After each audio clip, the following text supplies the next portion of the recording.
Hello, everyone. Welcome to another episode of the Clarisee podcast. Thank you so much for tuning in. I am Elena, and I'm excited to meet up with my fellow Clariseekers to have another conversation. Now, in case you don't know, Clarisee is a promise and an affirmation that means clearly I see. And if you are committed to seeing yourself, others, and God clearer, then you are a clear seeker, and this is the place for you. So, this is how it works here. Each month on both the Clarisee blog and podcast, God will focus us in on a particular topic that He wants us to see clearer and shift our perspective on so we can better live this life of purpose that He created us for. Now remember, you can watch, read, or listen to the latest Clarisee post at clariseeblog.com. Now, one quick disclaimer. If you are watching the video, you can clearly see that I am not in my normal surroundings. So because of that, there may be a few more background noises than normal. So bear with me. All right, let's get into this month's topic. So if you have looked outside lately, it is clear to see that fall is upon us. And this got me thinking about the trees. So I randomly started wondering, do the trees understand the fall process? I mean, are they surprised when their leaves start dying and changing? Or do they expect for it to happen? Do they know what's going on? Or do they just kind of figure it out in real time? Do y'all ever look at nature and wonder about things like this? Do you ever have questions like this? If you do, hello, friend. It is nice to meet another person that thinks randomly and deeply about things like this. But if you don't, it's okay. I love you as you are. Seriously, though, it really made me think about my own life. I rarely expect my fall season, and unlike the trees, there have been many times where I have tried to hold on to my leaves or I have mourned their loss. And my response has often made the process more traumatic. The fall seasons of my life are marked by detachment and declutter and separation. These seasons have had two extremes for me. Either things fall away from me and I don't really notice them. It's like, oh, it's gone. Huh? When did that happen? Or I feel like they're being snatched away and I go through a range of emotions. But what usually determines my experience is my focus and my attachment. See, if I wasn't holding tightly to it, I'm not really messed up about it being gone. But if I see it as an important part of my future, oh, I'm tempted to fight for it because I'm not ready to let it go. If we're honest with ourselves, there are just some things we don't plan on having to go on without. And when we have to, sometimes we have a problem with it. And we have to reconcile this so we can move forward. So, a question for you. What has your permission to fall away from you? And what are some things you'd rather die than lose? Think of it. Now, here's a clarity point. Our fall seasons are motivated by love. Point blank, period. That's their purpose. And regardless of how it may feel, we have to fight to see it that way because it's the truth. You know, God told me in this season, you'll either fall away or fall toward me. There's no in between. Because if we think about it, God did what it took to be as close to us as possible. He literally put His Spirit inside of us. So our fall season is just an opportunity to choose Him back and not treat Him like some consolation prize or something we settled for because we didn't get what we really wanted. We get to choose our response. So we have to choose it wisely. Now, I know that the connotation of death may seem a bit extreme, but if you think about it, this has always been a life and death game. There are some things that we will either die to or die with. And we have to know that those are the choices when we're struggling to let go of things. We have to look at our hands and see, what are we really holding on to and why? What makes the fall season challenging is that it requires you to die to yourself. And that doesn't always feel good. Death is always extreme because it transforms. Afterwards, it's impossible for things to stay the same. You know, it was in understanding how those I love died that I learned to understand how to die to myself. When my granny was in active death, that still sounds like such an oxymoron, but that's what the hospice nurse called it. Anyway, the hospice nurse told us that sometimes when people are in this stage, they can literally feel their organs shutting down and they fight against it. She recommended for us to go into my granny's room and rub her arm and tell her that it was okay for her to go. And although she seemed like she was no longer conscious, this was supposed to help ease the anxiety of her transition. It seems so weird at the time, but it's relevant now because I have found that I do the same thing. Sometimes I fight the transition. When it feels new or unnatural, I hold on to what's familiar, even though I know that that place can no longer serve me. I literally avoid death. But the truth is, there is a time appointed for everything to die. And instead of fighting to hold on, we've got to sense the time we're in so we can know what we're meant to die to. Otherwise, we might sabotage ourselves and hold on to the wrong things. So, do you know what's supposed to fall away in this season? Do you know what you're meant to die to? I firmly believe that God rarely leaves us oblivious. So for me, there are generally two indicators that point me in the right direction to help determine what I'm meant to die to in this season. First, it's my emotions. When I think of the things that I hope God doesn't take from me and fear or anxiety comes up, those are usually the things that need to be addressed. Fear always surrounds what we need to fall away from or what we need to die to. My purpose is the other thing. The things that are threatening or distracting from or complicating my purpose or pursuit, those are the things I need to die to or let go of. And not try to find a way to make them work. See, if I am running toward God's best for my life, anything that can't hang with my pursuit, it needs to fall away or I need to die to it. See, there are seasons in life when God requires us to go all in, where the cost of sacrifice and the level of effort and essence that we have to give to it is more than we've ever given before. And like the leaves, we're required to change and die. That's the cost of moving to the next level. So here's the main question. What in your life is worth dying for? Is it your destiny, the promises of God, growth, your relationship with God? What? See, we've got to acknowledge the answer truthfully because in our fall seasons, that's what we'll live out. Think on this. Jesus thought that you were worth dying for. So the question is he? The benefit of the falling season, of our fall season, is transformation. But first, we have to let go.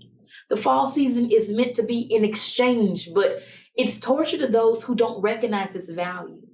Deep down, we know it's worth it. We have to. And if we're struggling with letting go, we've got to ask ourselves why.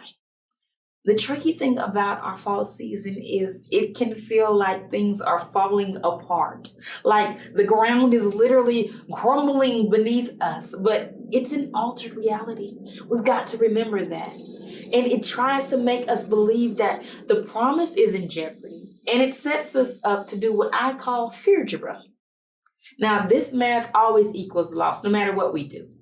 And here is the most common equation. If I lose X, it means blank will happen. So fill in the blank. What consequence have you attached to letting go? And say it out loud so you can hear and see what you're fighting so hard for. And think, is it even true? See, what's falling away is usually not the thing we want, but the fear of losing it. And when we do fear algebra, we see that we tied our destiny to this and our identity to that. Our peace here, our happiness there, our beauty, validation, worth, success, fulfillment. We tie it to all of these things, and God uses our fall season to detach us from it. It detaches us from false identities and the fear behind them. See, the detachment process requires us to die to everything we should have never been alive to in the first place. And it offers us an exchange, fear for freedom, freedom for fear. But we get to choose what we'll hold to. Either we'll let go of the lies we've been living, or we'll let go of the promises of God. But something will fall. It's impossible to hold on to both. So how do you know what you've let go of? These are the two questions I ask myself to help me figure it out. One, has my fear changed? That's one way I can tell. I let my feelings be a compass. If I let go of the lies, then I begin fearing losing the things I wanted less and fearing missing God more. Your fear should evolve into a fear of God, and letting go of Him should become the greatest concern. Peace should be increasing. If you're not moving toward peace, check your hands. You may have let go of the wrong thing. And two, I ask myself, what direction does it take me? Am I moving closer to God or further away from Him? See, the basis of every fear is loss. Loss of security, loss of love, loss of happiness. The lie of fear is that if we let go, we'll never have it again. And then we layer on top of that the belief that this is the best we'll ever have. But holding on doesn't mean you're guaranteed to keep it. Sometimes holding on is a surefire way to lose now what we need in the future.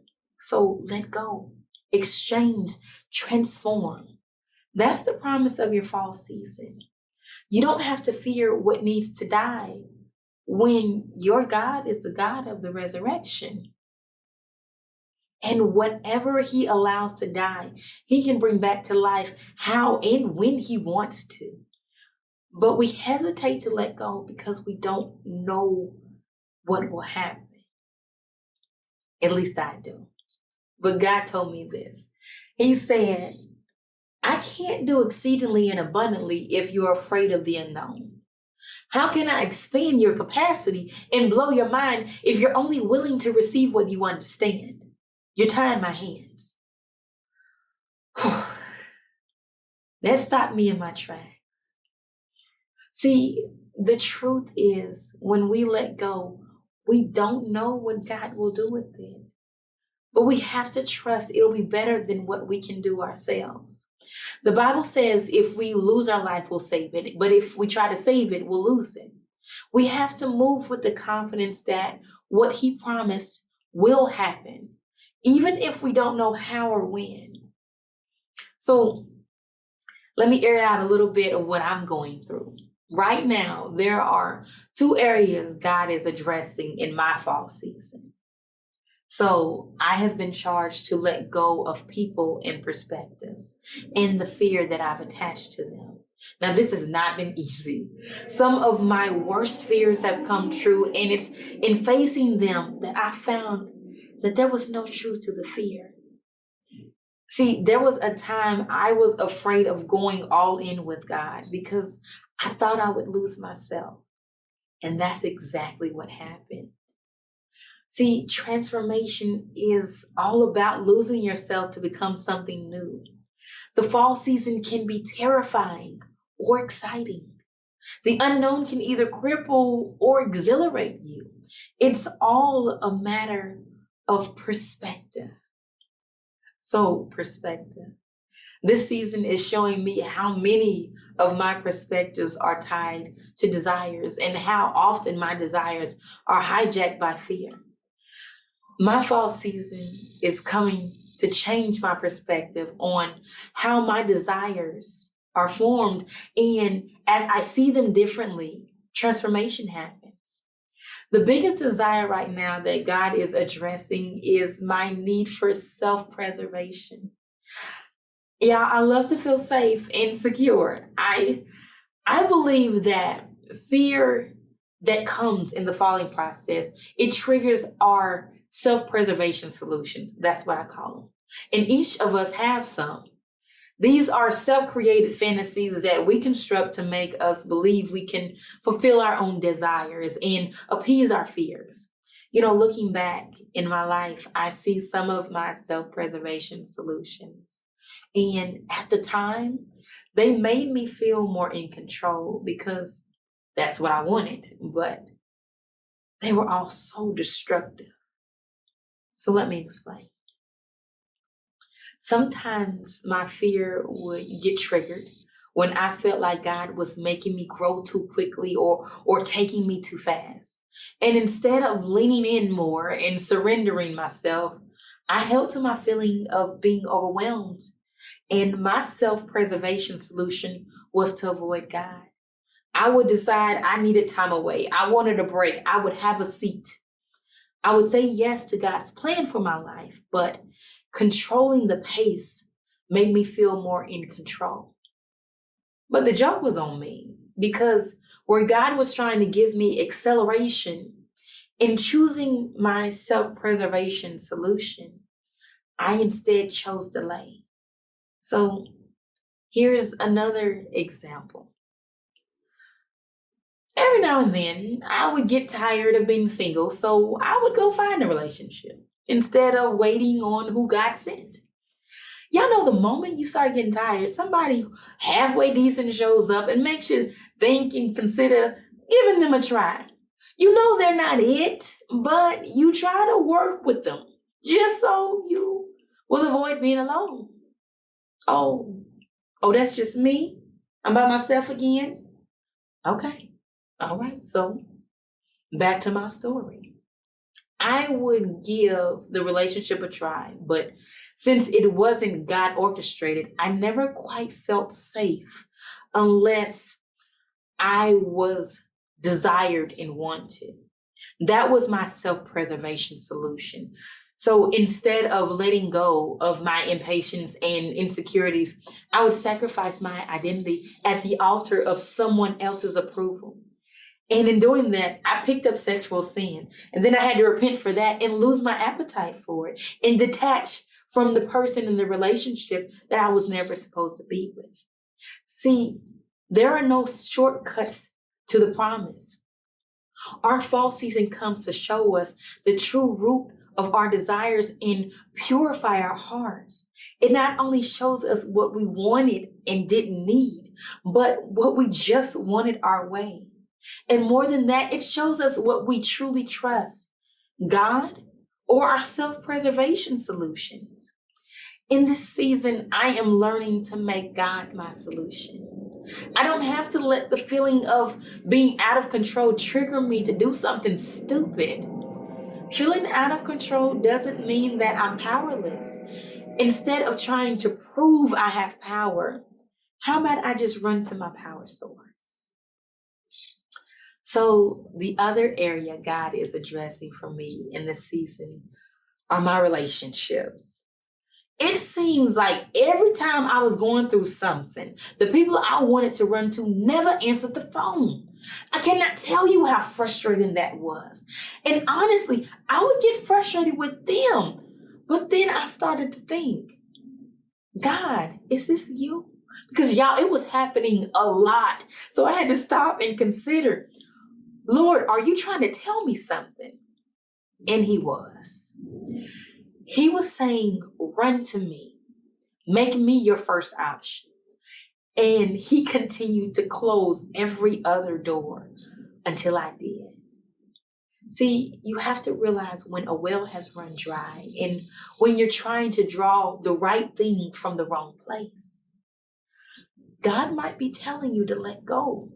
And letting go doesn't mean you no longer love that person. Release doesn't always have to be an emotionally driven process or an announcement on social media. Some things we just need to keep to ourselves. But until you don't have to be incentivized to let go, God will trigger your emotions to motivate you to release relationships because it gets your attention.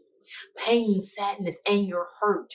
When we don't yet trust divine detachment, these feelings come to show us it's time to let go. Every relationship that I felt like was changing and I panicked or I held on too long because I felt it slipping away. Every single one of them is better now than it was then. Even when I didn't know what it would become and I was terrified to lose it, when I let go, every single one of them transformed into what I needed and what the other person needed it to be as well. So you can trust that God knows what he's doing with you and with them. I have noticed that two purposes of my fall season come, especially relating to relationships.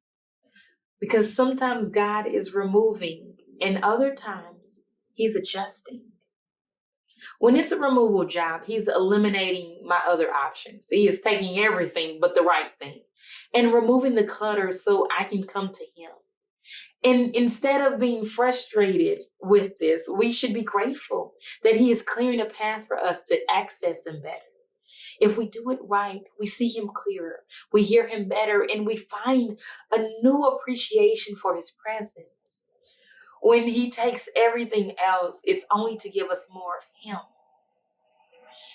But when it's an adjustment, he's not taking anything from me, but he's changing my perspective and adjusting my grip. He shows me how to hold people and desires more loosely. So I'm not holding them in a certain way or confining them to a certain place simply because I'm scared if I relax, I'll lose them. See, when it's a promise of God, it doesn't require a white knuckle grip.